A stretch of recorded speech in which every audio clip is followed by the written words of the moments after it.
तो आज था HSLC का सोशल साइंस का एग्जामिनेशन। तो अभी बहुत सारे लोग कह रहे हैं कि मतलब पेपर टफ आया था, पेपर अलग ही तरीके का आया था। मेरे जस्ट पेपर हाथ लगाए मैंने अभी देखा, इसको एनालिसिस किया। तो और मैं सेंटर भी गया था, तो मुझे बहुत सारे लोगों से जानने को मिला कि पेपर वाकई में मतलब अलग तरीके से बनाया गया था। लेकिन बात क्या है कि ये पहली बार नहीं है। सबसे पहले पेपर कॉन्सेप्चुअल क्वेश्चन से भरा हुआ है। हाँ, और ये पहली बार नहीं है, ये 2025 में भी ऐसा ही आया था पेपर। सबसे पहले स्टूडेंट्स को कहना चाहता हूँ कि सेबा ने ऑलरेडी वार्निंग दे दिया था 2025 में, मतलब सोशल साइंस का किस तरीके से क्वेश्चंस बनाया जा सकता है। बिल्कुल हमारा बोर्ड CBSE में फोकस कर रहा है, मतलब CBSE स्टाइल में, तो उसी तरीके से क्वेश्चंस वगैरह उसने बनाए हैं। तो ये 2025 लास्ट ईयर के आप पेपर देख लीजिए, सेबा ने ऑलरेडी वार्निंग दे दिया था उस पेपर में। तो इस तरीके से कुछ पिक्चर बेस्ड वगैरह क्वेश्चन वगैरह आए हैं। हाँ, और ये ग्राफिकल क्वेश्चंस वगैरह आए हैं। तो अब सवाल है कि क्या पेपर हार्ड था वाकई में?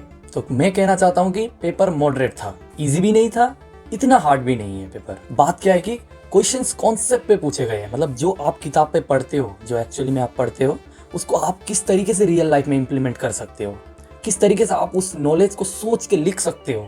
वो डायरेक्ट क्वेश्चन आंसर पढ़ के जाके बायाट करके लिखने का वो वाला सिस्टम नहीं है। लेकिन इसी के साथ साथ मेरा सेवा या फिर SF डिवीजन बोर्ड से कुछ क्वेश्चंस है। सबसे पहली बात, इस तरीके के क्वेश्चन सिर्फ फाइनल में क्यों दिए जाते हैं? थोड़े महीने पहले प्री टेस्ट हुआ था, उससे पहले हाफ ईयरली हुआ था, तो उस टाइम पे इस तरीके से क्वेश्चंस क्यों नहीं डाले गए? तो पहला चीज, बोर्ड से क्या गलती हुई है? आप लोगों को टेस्ट से लेकर हाफ ईयरली से लेकर प्री टेस्ट तक आप लोगों को स्टूडेंट्स को प्रिपेयर करना पड़ेगा कि देखो क्वेश्चंस कैसे आते हैं। दूसरा चीज, अभी भी बहुत सारे स्कूल्स में और बहुत सारे टीचर्स इस तरीके के सब्जेक्ट्स को मतलब कि ट्रेडिशनल वे में पढ़ा रहे हैं। What I mean from traditionals, that is किताब ले लिया, एक बार पढ़ लिया तो समझा दिया और क्वेश्चन आंसर दे दिया तो यही आएगा। ऐसा नहीं होता है। तो मेरा दूसरा क्वेश्चन ये है सेवा बोर्ड से कि टीचर को इंस्ट्रक्ट क्यों नहीं दिए गए कि इस तरीके से स्टूडेंट्स को रेडी करवाना है?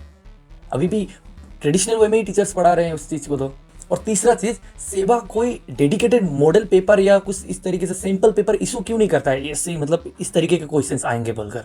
तो ये थे कुछ सवाल मेरे सेवा बोर्ड से, और स्टूडेंट्स को कहना चाहता हूँ कि पेपर बिल्कुल मतलब कुछ अलग नहीं है, क्योंकि आप लोगों को PYQ देखना चाहिए था एक बार, उस तरीके से अपने आप को रेडी करना चाहिए था। और वाकई में इनजस्टिस 2025 वाले स्टूडेंट्स को हुआ है। आप लोगों को एक बार वार्निंग मिल गया था, तो ये आपका नेग्लिजेंस है। और इसी में हमको बोर्ड को तारीफ भी करना चाहिए, क्योंकि कॉन्सेप्चुअल क्वेश्चन पूछना बहुत अच्छी चीज़ है। क्योंकि वो गया टाइम 1900 1800 का टाइम, जो क्वेश्चन आंसर लिख के डायरेक्ट लिया गया, वो वाला टाइम गया। बहुत अच्छा पेपर बनाया एक्चुअली, लेकिन जो मैंने पॉइंट्स बताए थोड़ी देर पहले, वो चीज़ें कवर होते तो बहुत अच्छा होता। Thank you.